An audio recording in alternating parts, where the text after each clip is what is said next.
Hello everyone, welcome back to my channel. This video for class and today we do the new chapter and chapter 8 introduction of to trigonometry. अभी तक हमने जितने भी chapter किए आपके chapter 7 तक वो सारे आपके कहीं ना कहीं रिलेट कर रहे थे 9th, 8th and 7th classes से, ठीक है। तो यहाँ पे अब प्रॉब्लम ये नहीं है कि हमने क्या किया, अब बात हम यहाँ पर जो करेंगे वो करेंगे हम कि ट्रिग्नोमेट्री में क्या है। ये थोड़ा सा आपका डिफरेंट चैप्टर है बट ये थोड़ा सा रिलेट करता है आपका ट्राइंगल पर, और वो भी राइट एंगल ट्राइंगल में। तो सबसे पहले ट्रिग्नोमेट्री का मीनिंग क्या है। The word trigonometry is drive from the Greek word try means 3, gone means sides and metro means measuring. In fact, trigonometry is the study of relationship between the sides and angle की बात कर रहा है। तो सबसे पहले हम अगर एक ट्राइंगल ड्रॉ करते हैं, राइट एंगल ट्राइंगल, आपको पता है हम पाइथागोरस के लिए भी यही यूज करते थे। अब आपको पता है this will be on 90 degree, हम इनको नेमिंग कर देते हैं A B C. This will be your base, this will be your perpendicular and this will be your hypotenuse. अब इसने बता दिया आपको कि हमें रिलेशन करना है, किसमें करना है, साइड और एंगल्स के बीच में। तो साइड्स तो हमें पता है।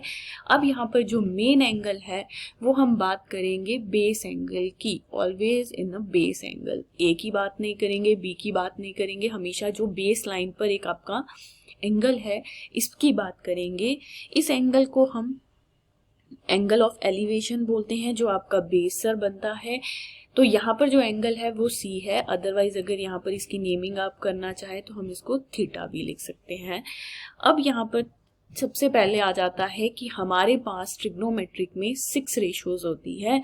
सबसे पहले होती है आपके पास sine theta, cos theta, tan theta, cot theta, cosec theta and sec theta.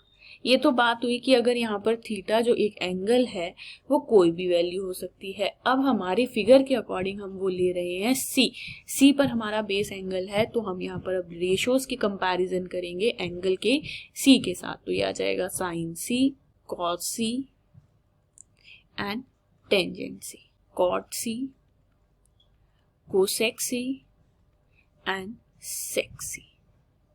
अब इनको याद कैसे करना है, कैसे फाइंड करना है, उसके लिए हम क्या करेंगे यहाँ। अब इन रेशो को याद रखने के लिए हमारे पास एक ट्रिक है या फॉर्मूला आप बोल सकते हो, जिसमें हम लिखते हैं पंडित बद्री प्रसाद हर हर बोल, और सबसे पहले जो पी है वो किसकी रेशो हो जाएगी आपकी, साइन, दूसरी कॉस, तीसरी टेंजेंट की।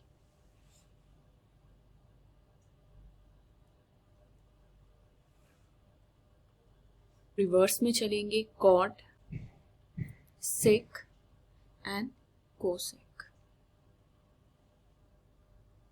अब याद कैसे रखेंगे इसको, कि आपको बस ये याद रखना है पंडित बद्री प्रसाद हर हर बोल, फर्स्ट वाली इज साइन, कॉस एंड टेंज, और उसके रिवर्स में नीचे से डाउन में। अब लिखना कैसे है, P for your perpendicular, B for base and H for your hypotenuse. तो साइन C जो आपका आ जाएगा, जिसमें बेस एंगल हमारा C है, वो बन जाएगा आपका P over H, that is perpendicular upon hypotenuse. Cos आपका बन जाएगा B over H, base upon hypotenuse, and tangent आपका बन जाएगा B अपॉन P। उसके बाद आ जाते हैं नेक्स्ट कॉट सी।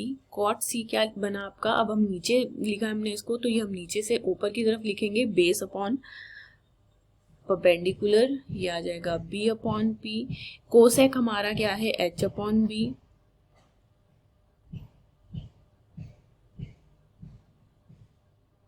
और सेक हमारा क्या है, एच अपॉन बी।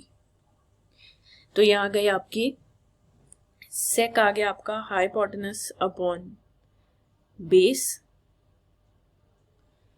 कोसेक आ गया हाइपोटेनस अपॉन परपेंडिकुलर, कॉट आ गया बेस अपॉन परपेंडिकुलर। अगर हम इस 6 रेशो की बात करें तो ये तो पहला टॉपिक हमारा हो गया relation between angle and there sides. अब इसी में एक रिलेशन है आपस में इन एंगल्स में, अगर वो हम इधर ही चेक करते हैं तो वो कैसे पता लगेगा। साइन की वैल्यू है P अपॉन एच, साइन की वैल्यू P अपॉन एच है। और अगर हम चेक करें कोसेक की तो कोसेक आपका इसका रिवर्स दिख रहा होगा, P upon H, H upon P उल्टा है ना, मतलब साइन एंड कोसेक की वैल्यू एक दूसरे को क्या करेगी, रिवर्स में सॉल्व करेगी। तो हम इसको अगर लिखना चाहे तो हम कैसे लिख सकते हैं यहाँ पर रिलेशन। तो रिलेशंस क्या आ जाएंगे आपके, हमने पहला रिलेशन ढूंढ लिया आपका, साइन का रिलेशन किसके साथ है आपका, कोसेक के साथ है। तो उसको हम कैसे लिख सकते हैं, ये इसका रिवर्स है। It means cosec C is equal to 1 upon sine C। इसका रिवर्स है ना, अगर इसको हम कोसेक में साइन की वैल्यू को रिवर्स ले लें, मतलब 1 by H P upon H कर दें तो वो H अपॉन P बन जाएगा। सिमिलरली अगर हम चेक करें तो कॉस है B अपॉन एच, वो क्या हो जाएगा H अपॉन B। तो कॉस एक्स सेक का रिवर्स है, तो ये आ जाएगा cos C is relate with the sake C। तो यहाँ पर वैल्यू जो आ जाएगी वो आ जाएगी sec C is equal to 1 over cos C। And the last one tangent C P upon B एंड ये B अपॉन B है। तो टेंजेंट C किसका रिवर्स दिख रहा है आपको, कॉट के साथ दे रहा है, तो ये आ जाएगा cot C is equal to 1 over tangent C। तो ये 3 रिलेशन जब आपको यूज करने होंगे आप इसको डिफरेंट जगह में यूज कर सकते हो, बट एक स्पेसिफिक रिलेशनशिप है हमारे पास, वो ये तो ऑब्वियस है 3 relationships are your general relationships, but यहाँ पर एक आपके पास और है, वो है टेंजेंट C। अगर टेंजेंट C कॉट की फॉर्म में नहीं आपका कहीं यूज हो रहा है तो हम टेंजेंट C को और कैसे लिख सकते हैं, वो हम लिख सकते हैं sine C over cos C। अगर मैं इसको आपको वेरीफाई करके बताऊं तो टेंजेंट में साइन की वैल्यू डालते हैं, साइन C की वैल्यू क्या थी हमारी P अपॉन एच, और कॉस C की वैल्यू B अपॉन एच। जब हम इसे रेसिप्रोकल करेंगे तो दोनों के बेस कट हो जाएंगे, तो हमारी वैल्यू आ जाएगी P अपॉन B। और अगर हम चेक करें तो ये वैल्यू टेंजेंट की है, इट मीन्स हम इसको यहाँ पर इस फॉर्म में भी लिख सकते हैं। ये तो मुझे आपको समझाना था इसलिए मैंने आपको इसकी वैल्यूज डाल के दिखाई, otherwise this is again one relationship जो आप कहीं यहाँ पर यूज कर सकते हो इन फर्दर पार्ट्स में। बट अभी आपका मेन जो फर्स्ट एक्सरसाइज है वो बेस्ड है only these relationships with. Next जो आपका टॉपिक है वो है trigonometric ratio of some specific angles. अगर हम बात कर रहे थे यहाँ पर कि हमारे पास कुछ एंगल है, जैसे हमने साइन थीटा लिख दिया, कॉस थीटा लिख दिया एंड ऑल द रेशोज। अब ये एंगल थीटा तो आपको पता है एंगल कोई भी वैल्यू हो सकती है, साइन 30 भी हो सकता है, साइन 65 डिग्री भी हो सकता है, any angle of these. But यहाँ पर अब हम बात कर रहे हैं trigonometric ratio of some specific angle. तो वो स्पेसिफिक एंगल कौन कौन से हैं आपके, 0 degree, 30 degree, 45 degree, 60 degree and 90 degree. तो आपको सभी एंगल की वैल्यू याद नहीं रखनी है, सिर्फ ये 5 एंगल है जिनमें हम स्पेसिफिक एंगल्स की बात करेंगे और इसके टेबल को भी फाइंड करेंगे। अगर हम टेबल में देखें इन स्पेसिफिक एंगल्स को तो हमने C लिखा है यहाँ पर, sine C, cos C, tan C, cosec C, sec C and cot C। तो यहाँ पर हमें पूरा टेबल फाइंड करने के लिए आपको क्रैम करने की ज़रूरत भी नहीं है, आप एक वैल्यूज़ निकालो, बाकी अपने आप फाइंड आउट हो जाएगी। वो कैसे फाइंड आउट होगी वो चेक करेंगे, ठीक है। बस यहाँ पर याद रखना है मैंने एंगल C इसलिए लिखा है यहाँ पर क्योंकि हमने जो फिगर बनाई थी ऊपर अभी वो बनाई थी राइट एंगल ट्राइंगल की, और जिसमें हमारा जो बेस एंगल था वो C था, तो मैंने उसी के अकॉर्डिंग ये टेबल बना दिया। 0, 30, 45, 60 एंड 90। सबसे पहले हम सिर्फ साइन की बात करेंगे। करना क्या है, साइन में सबसे पहले हम काउंटिंग लिखेंगे 0, 1, 2, 3, 4। यहाँ पर 0, 1, 2, 3, 4। How to find the value of sine C की बात कर रहे हैं हम, divided by 4 by all the numbers.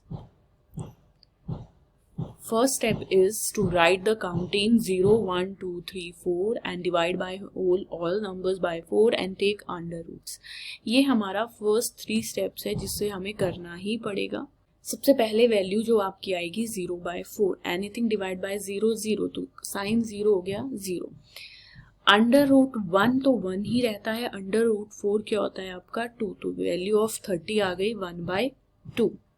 Next चलते हैं, कटिंग हो रही है 2 1 ज़ा 2, 2 2 ज़ा 4, तो ये आ जाएगा under root 1 1, but under root 2 किसी का परफेक्ट स्क्वायर नहीं है तो वो आ जाएगा 1/√2. 60 का अंडर रूट 3 ही रहेगा. अंडर रूट 4 किसका परफेक्ट स्क्वायर है 2 का, तो वैल्यू आ गई √3/2. 90 का 4 and 4 कट हो गया, अंडर रूट 1 इज 1, तो वो आपकी वैल्यू देगा 1. तो ये स्टेप से हमें मिलेगी अपनी साइन. कॉज इसका रिवर्स में हो जाएगा, मतलब जो 90 की वैल्यू है वो कॉज 0 की बन जाएगी. 60 √3/2, 45 1/√2, 30 1/2 और 0 90. तो इट मीन्स जब हम साइन की वैल्यू फाइंड आउट करेंगे तो कॉज उसमें हम रिवर्स में लिख लेंगे. ठीक है.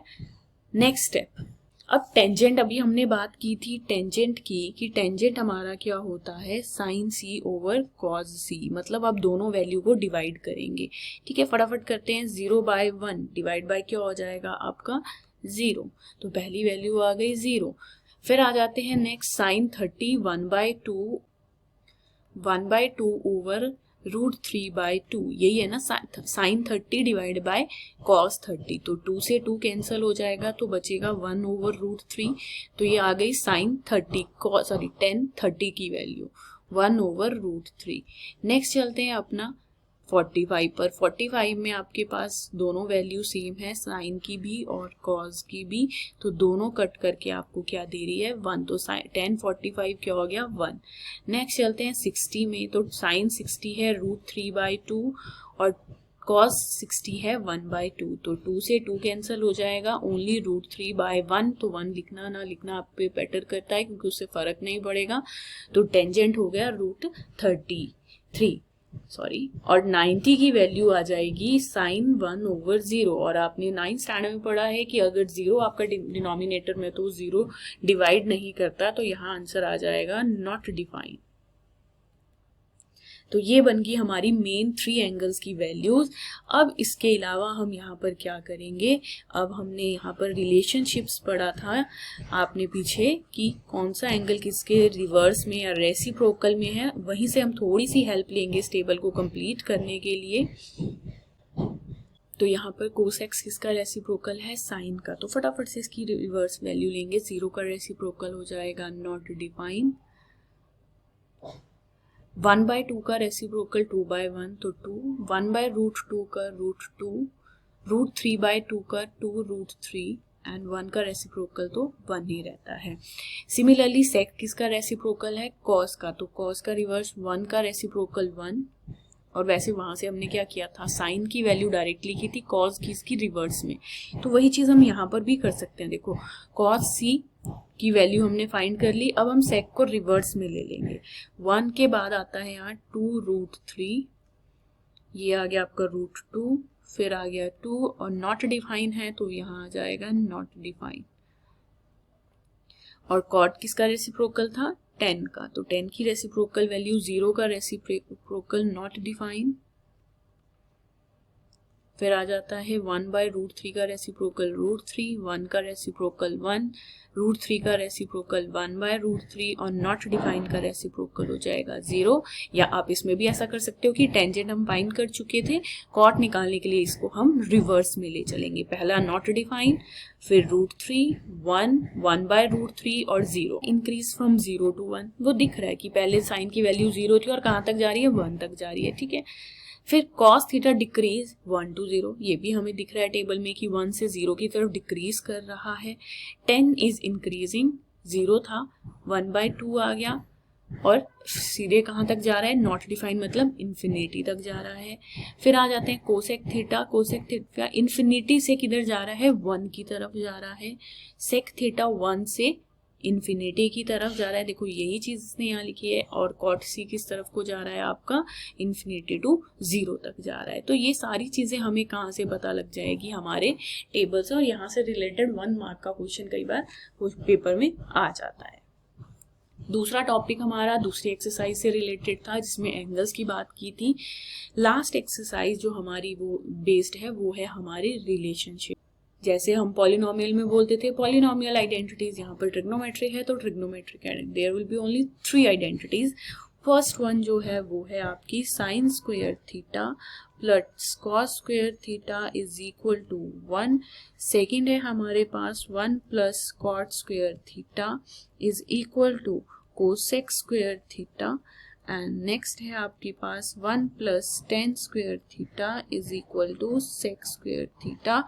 अगर आप याद करें तो मैंने आपको जो बेसिक बताया है कि साइन जो थीटा होता है वो 1 अपॉन कोसेक होता है, और कॉस थीटा जो होता है वो 1 अपॉन सेक थीटा होता है। कॉट थीटा जो होता है आपका वो 1/10 थीटा, या आपको इसको रिवर्स में लिख सकते हो कि tan theta is equal to 1 by cot. और एक मैंने बताया आपको कि टेन थीटा जो होगा वो sine theta over cos theta भी ले सकते हो। ये सारी चीज़ें हमारी डिपेंड करेगी हमारे क्वेश्चन पर।